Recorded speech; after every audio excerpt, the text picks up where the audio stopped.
यार गर्मियों में आप सब लोगों को एक शब्द सुनने को मिलेगा जिसका नाम है भूखमरी या फिर अकाल या फिर सूखा या फिर हीट वेव। और हीट वेव से इतने मरे, भूकंप से इतने मरे, पहले सुना आपने बाढ़ से इतने मरे, सुपर एलनिनो, ये नाम याद कर लीजिए। सुपर एलनिनो, जो बच्चे ज्योग्राफी पढ़ते हैं वो देख लें। इस इफेक्ट का नाम लेकर, यानी कि वो ये कह रहे हैं कि अभी आजकल मानसून देरी से आएगा क्योंकि सुपर एलनिनो इफेक्ट हो रहा है और अब की बार जो गर्मी है वो ज्यादा पड़ने वाली है और हीट वेव की वजह से ये सारा पंगा होने वाला है। तो वो क्या करेंगे, एक बार तो बिजली गायब कर देंगे, फिर बहुत सारी गर्मी हो जाएगी, फिर वो पानी गायब कर देंगे क्योंकि पानी आपके जोहड़ से तो खत्म हो ही गया है। टूटी में से उनको बंद ही तो करना है, सिर्फ बिजली नहीं आएगी तो आपको पानी का कनेक्शन नहीं मिलेगा, मतलब पानी का सप्लाई ही नहीं मिलेगी। और सारा का सारा पानी के ऊपर तो मतलब बिजली के ऊपर तो निर्भर है ही पानी की सप्लाई। तो वो एक टेस्टिंग करके देखेंगे अभी, ताकि 2030 तक आपको पूरी तरह से कंट्रोल करना हो, पानी की राशनिंग शुरू करनी हो कि लिमिटेड पानी इस्तेमाल करना है, ऐसी बात अगर प्रचारित करनी हो तो फिर वो इस तरह का माहौल बनाएंगे कि पानी की बहुत कमी है देश में और पानी पीने का पानी मिल नहीं रहा है। इसीलिए नदियों का पानी पहले वो खराब कर रहे हैं फैक्ट्रियों के माध्यम से, कि फैक्ट्रियों का पानी, जो गंदा पानी है, जो उसमें से सारा कुछ वेस्ट है, वो नदियों में बहा दिया जाता है ताकि नदियों का पानी पीने लायक नहीं है ऐसा कहकर वो पानी पीने पर पाबंदी लगा सकें। फिर वही फैक्ट्रियां, इथेनॉल प्लांट, शुगर मिल, उस सारी गंदगी को रिवर्स बोरिंग करके जमीन में अंडरग्राउंड पानी में छोड़ देते हैं, जिससे कि आप टूटी का पानी, अगर नलके का पानी पियोगे, ट्यूबवेल का पानी पियोगे तो उसमें इतने ज्यादा केमिकल होंगे कि डायरेक्ट कैंसर का कारण बनेगा। तो फिर वो कहेंगे आपको वाटर सप्लाई से ही पानी पीना पड़ेगा और वाटर सप्लाई बिजली के ऊपर निर्भर है। तो एक बार जो है वो बिजली भगा कर देखेंगे, फिर मीडिया में आपको खबरें आ जाएंगी कि पानी आ ही नहीं रहा है, नीचे से सप्लाई बहुत नीचे चली गई है, बोरिंग करनी पड़ेगी एंड सो ऑन। अलग अलग जगह पर अलग अलग एक्सपेरिमेंट्स होंगे और लोगों की मानसिकता को टेस्ट किया जाएगा कि लोग क्या कह रहे हैं, लोग कहां तक कंट्रोल होने के लिए तैयार हैं। 2030 तक ये लोग इस तरह के हालात लेकर आएंगे कि भूखमरी आ गई है, अनाज नहीं मिल रहा है और देश में अभी स्केर्सिटी है। इन्होंने क्या खेल खेला है इसको समझिएगा आप। पहले इन्होंने क्या किया कि देखिएगा, हमारे देश के पास 200 लाख 200 लाख मीट्रिक टन अनाज हमारे पास परमानेंट स्टोर रहता था एफसीआई के पास, और 2 साल का स्टॉक है ये करीब करीब। यानी कि देश में 2 साल तक अगर पैदावार ना हो तो इस देश को कोई कुछ नहीं कर सकता था। ये था। जब 2014 में ये हरामखोर आया तो इस सुअर के बच्चे ने क्या किया कि एफसीआई के गोदाम खाली करने चालू कर दिए। अब तो क्या किया कि या तो ठेका दे दिया है डायरेक्ट अडानी के साइलोज को, साइलो तो पता ही है आपको, या तो इसको ठेका दे दिया है, या फिर जो 80 करोड़ लोगों को अनाज देने का नाटक चल रहा है, ये नाटक चल रहा है, अनाज नहीं दिया जा रहा है, या तो वो कोटे वाला खा रहा है उस अनाज को या फिर वो अनाज कूड़े में जा रहा है, कोई नहीं खा रहा है।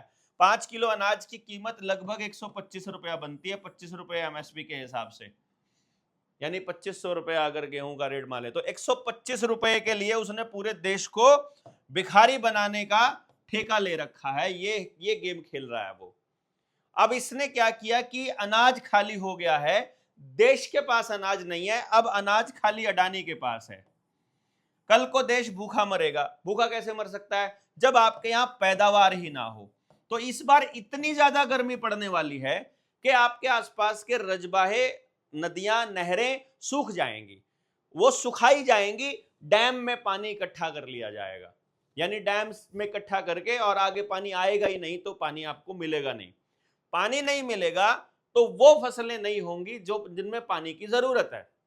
जैसे आजकल चावल का सीजन है, तो अगर आप धान लगाओगे तो धान में पानी की बहुत ज्यादा जरूरत पड़ेगी। तो इस बार बारिश नहीं होगी, होने ही नहीं देंगे। कृत्रिम बारिश का खेल अब तो किसान को समझ आ गया है। तो बारिश को ये होने नहीं देंगे। जैसे ही बादल आने लगेंगे, ये हार्प टेक्नोलॉजी से या ऊपर बादलों से केमिकल डाल करके बादलों को विच्छेद कर देंगे उनका, और वो बादल अपना निकल जाएंगे। बारिश होनी नहीं है, ट्यूबवेल आपको चलाने के लिए बिजली की जरूरत पड़ेगी, बिजली चलाने नहीं देंगे। सोलर को भी रजिस्टर करने की बात ये कर ही रहे हैं, ये आप लोगों को मालूम ही है। और ऊपर से फिर पूरा कंट्रोल सिस्टम इन्होंने कर लिया है कि इस बार किसान की जो फसल है वो पूरी ना हो। देखना यह रहेगा, जैसे अभी क्या हुआ कि कुछ टाइम पहले कुछ किसानों ने समय से पहले फसल बो दी, तो प्रशासन ने वहां ट्रैक्टर चलाकर उसकी सारी फसल को खराब कर दिया।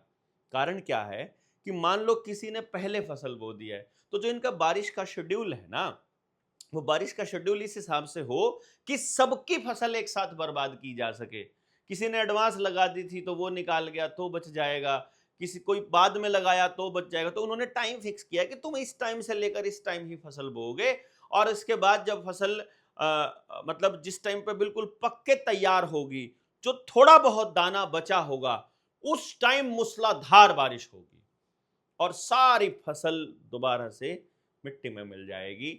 ये इनका प्लान है। अनाज के लिए आपको फिर अडानी के आगे हाथ फैलाना होगा। जैसे उस वक्त लाल बहादुर शास्त्री के टाइम पर अंग्रेजों ने इसी तरह की टेक्नोलॉजी का इस्तेमाल करके किसान के गेहूं को, या हमारे पास जो जमा गेहूं था उसको, जो विश्व युद्ध चल रहा था वहां सैनिकों के भोजन के नाम पर यहां से शिप में भर करके लाद करके समुद्र में फेंक दिया था। वहां तो अनाज था, कोई दिक्कत नहीं थी, लेकिन यहां देश खाली करना था। इसीलिए देश में भूखमरी जैसे हालात पैदा किए गए, मतलब दिखाया गया कि भूखमरी है, और क्योंकि अनाज है ही बचा ही नहीं, उन्होंने सारा ले लिया था युद्ध के नाम पर।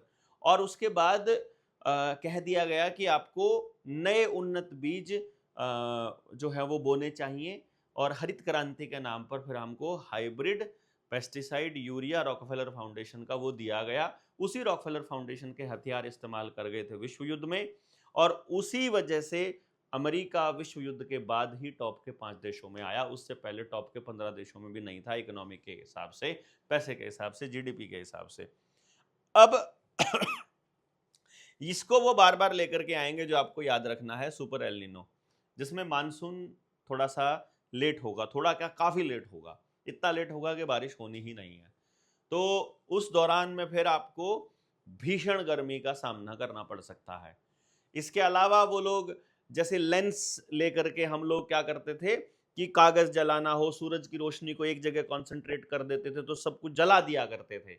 इस तरह से जंगलों में आग लगाने के लिए लेजर टेक्नोलॉजी का भी इस्तेमाल करते हैं, और इस तरह के लेंस, आसमान में बड़े लेंसेज यूज करते हैं ये लोग, क्योंकि अब तो ड्रोन तो कुछ भी लेके जा सकता है ना, तो कोई बड़ा लेंस, शीशा या कोई शीट ट्रांसपेरेंट जो कि बिल्कुल कनकेव लेंस, कन्वेक्स लेंस की तरह ही काम करने लग जाए, तो वो तो आपको पता ही है कि वो सारा का सारा उत्तल लेंस जिसे हम बोलते हैं, उत्तल लेंस ही तो इकट्ठा करता है ना उनको, सारी की सारी कन्वर्जेंस लेंस भी बोलते हैं जिसको। तो वो उस हीट को, उस ऊर्जा को एक जगह पर इकट्ठा कर देगा, तो उससे क्या होगा, उस पर्टिकुलर जगह पर बहुत ज़्यादा गर्मी हो जाएगी। इतनी गर्मी हो जाएगी कि हो सकता है कुछ लोग गर्मी से झुलस जाएं, इतने झुलस जाएं कि जैसे आग लगाई गई है। तो फिर आपको ये बताएंगे कि भैया हीट वेव थी, ये हीट वेव नहीं थी। आपको घरों में कैद करना है, आपके अनाज को कंट्रोल करना है, पानी की राशनिंग करनी है। वर्ल्ड इकोनॉमिक फोरम का एजेंडा है जमीनों पर अधिकार जमाना है। जब आपके यहाँ फसल होगी नहीं, पुराना कर्जा चुका नहीं पाओगे, तो बोलेंगे बैंक डूब गए हैं, सीबीडीसी आ रहा है। आप कर्जा दे नहीं पा रहे हो तो क्रेडिट स्कोर में कर दो, तो आपका ये स्कोर कम होगा, होता रहेगा, मिलता रहेगा। काम करोगे तो स्कोर मिलेगा, नहीं होगा तो नहीं मिलेगा। जिसका स्कोर कम होगा वो घर से बाहर नहीं निकल पाएगा। इस तरह के टोटल कंट्रोल डिस्टोपियन सोसाइटी की तरफ ये लोग नई विश्व व्यवस्था को बना रहे हैं। आप अपनी कुछ तैयारी कर रहे हैं कि नहीं कर रहे हैं?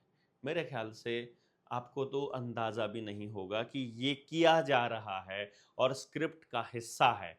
तो कोई बात नहीं, इस गर्मियों में आपको पता चल जाएगा। ये जो सड़कों बनाना, ये जो हरियाली को खत्म करना, घास को हटा करके वहां इंटरलॉकिंग वाली टाइल लगाना, हर गली को पक्का करना, मिट्टी छोड़ना ही नहीं, ये सारा इसी का गेम प्लान है। जंगल काटेंगे तो बारिशें नहीं होंगी।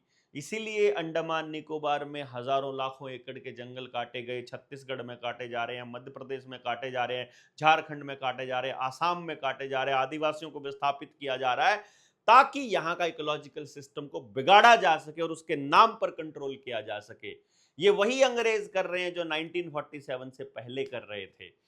आपको लग रहा है कि आप कर रहे हो? अडानी, अंबानी, महिंद्रा, टाटा, जितनी कंपनियां यहां पर जो शेयर मार्केट में लिस्टेड है ना, उन सबको कंट्रोल वही रॉकफेलर फाउंडेशन और रॉथस्चाइल्ड करते हैं भाई, जो पहले ईस्ट इंडिया कंपनी चलाया करते थे। ईस्ट इंडिया कंपनी के अंडर में ही आपके म्युनिसिपल कॉर्पोरेशन आते हैं, उसी के अंडर में आपका कलेक्टर आता है, उसी के अंडर आपका डीसी ये तहसीलदार आता है। वो सारे पटवारी कानागो तक सब ईस्ट इंडिया कंपनी के अंडर काम करते हैं, यहां तक कि आपके एमएलए एमपी भी उसी के अंडर काम कर रहे हैं, जिसका नाम वो केंद्र सरकार कहते हैं। भारत के संविधान में केंद्र सरकार का कहीं जिक्र नहीं है, लेकिन आपके ऊपर जो आधिपत्य है वो केंद्र सरकार का है। जो आपके हाथ में नोट है उसके ऊपर गारंटी केंद्र सरकार की है, और केंद्र सरकार नाम का कोई एजेंसी भारत में काम नहीं करती है। वो केवल इंग्लैंड की पार्लियामेंट से आता था, उसी को द सेंट्रल गवर्नमेंट बोला जाता था। अखबारों में छाप छाप के आपको ऐसा बताया गया है कि केंद्र सरकार ही भारत सरकार है। ये गलत है, ये झूठी इन्फॉर्मेशन है। अब मैं जो आपको बता रहा हूं, देश के लोगों को इस बात के लिए खड़ा होना पड़ेगा।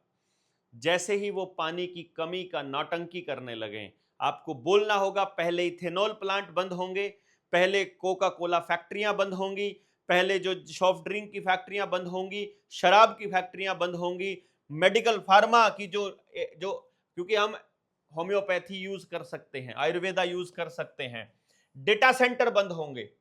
एक डेटा सेंटर में कितना पानी इस्तेमाल होता है, आप सारे लोग रिसर्च कीजिए, रिसर्च करिए कि जो ये बांध बनाए गए हैं ये असल में पहाड़ों पर डेटा सेंटर को अनलिमिटेड पानी की सप्लाई देने के लिए बनाए गए हैं।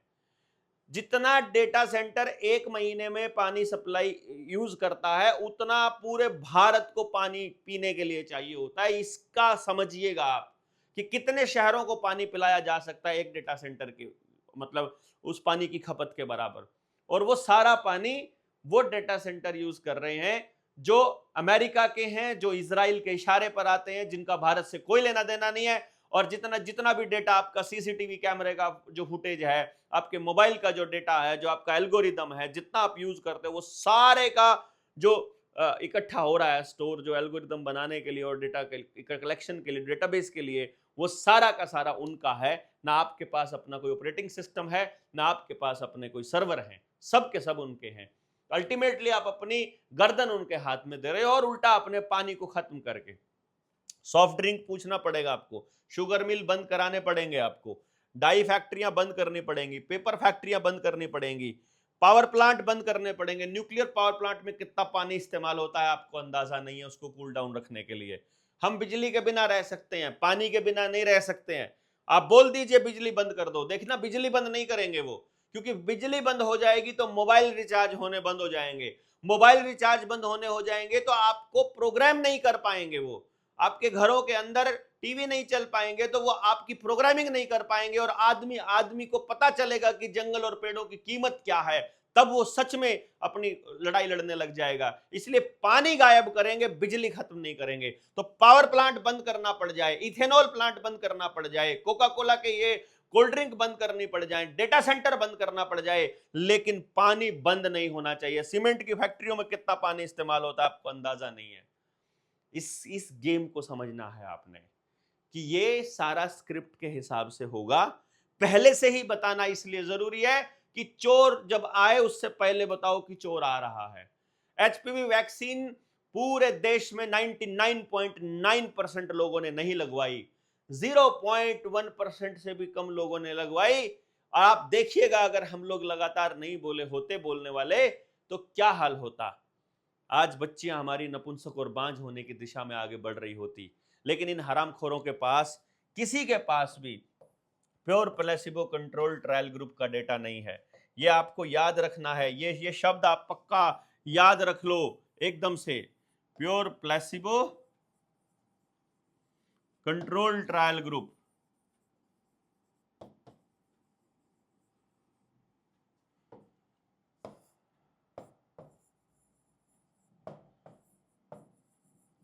इसमें क्या होता है मैं आपको थोड़ा सा एक्सप्लेन कर देता हूं ताकि आसान हो जाए आप सब लोगों के लिए समझना कि भाई इसमें एक तरह से ये ऐसा होता है कि 1000 आदमी यहां लिए जाते हैं, 1000 आदमी ये लिए जाते हैं, इनको वैक्सीन लगाई जाती हैं, इनको वैक्सीन नहीं लगाई जाती हैं। और अगर सही से डेटा इकट्ठा करना हो तो एक को 1000 लोगों को एक वैक्सीन लगाओ पूरी जिंदगी में, 1000 लोगों को 2 लगाओ, 1000 लोगों को 3 लगाओ, 1000 लोगों को 4 लगाओ, 1000 लोगों को 10 लगाओ, 1000 लोगों को सारी लगाओ, 1000 बच्चियों को एचपीवी लगाओ, और फिर 1000 को मत लगाओ।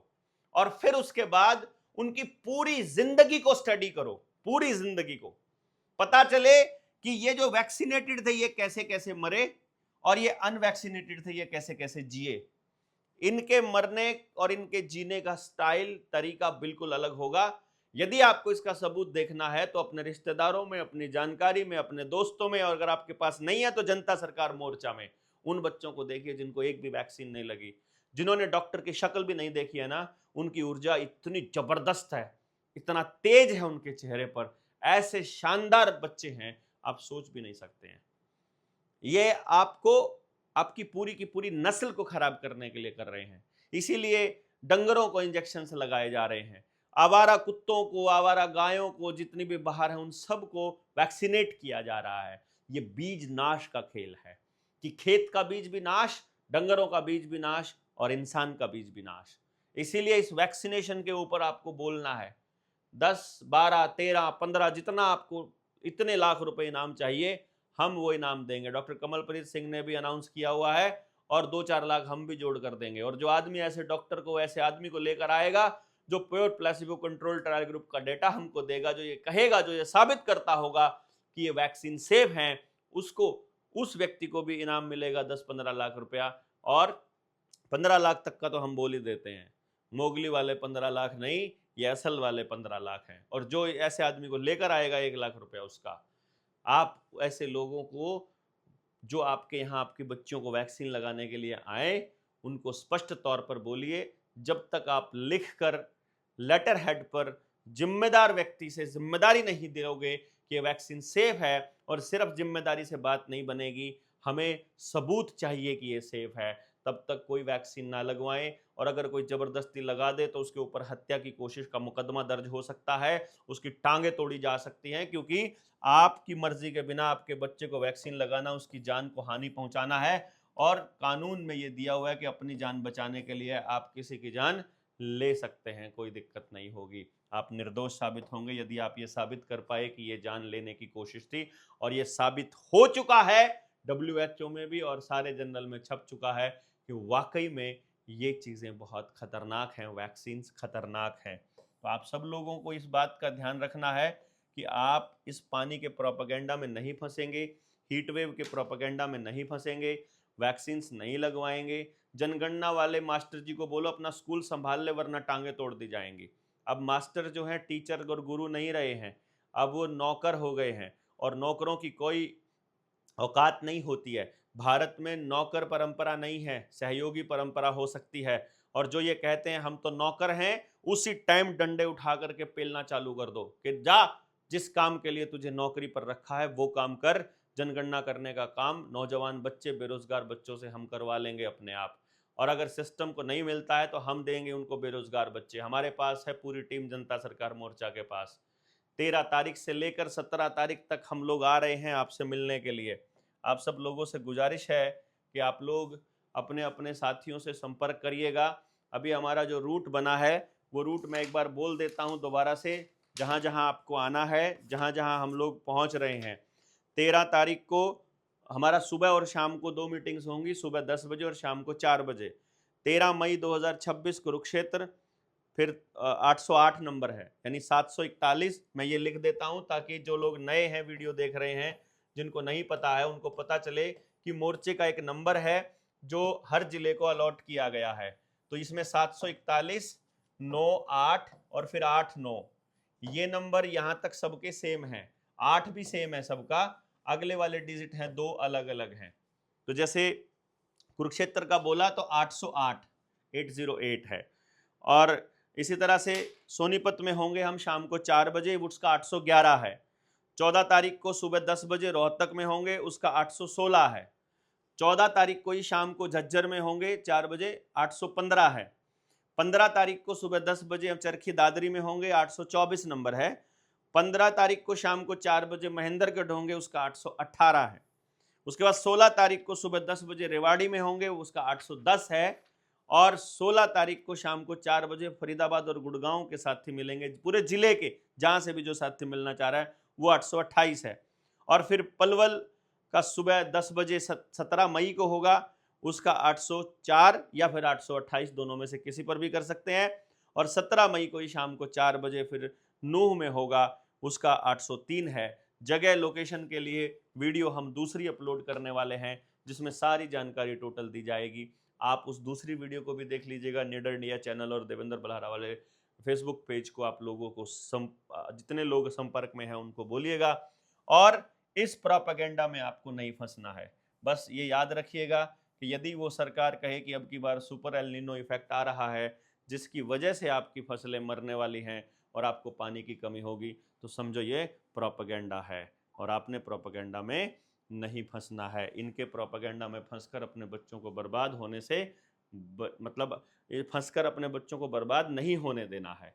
तो आप सब लोग इसमें लड़ाई लड़ेंगे अपने अपने बच्चों के लिए, ऐसी उम्मीद हमें है, क्योंकि ये बड़ा खेल है और बड़े खेल को थोड़ा धैर्य के साथ हमें लड़ना पड़ेगा, सुनियोजित संगठित होकर के। हम तैयार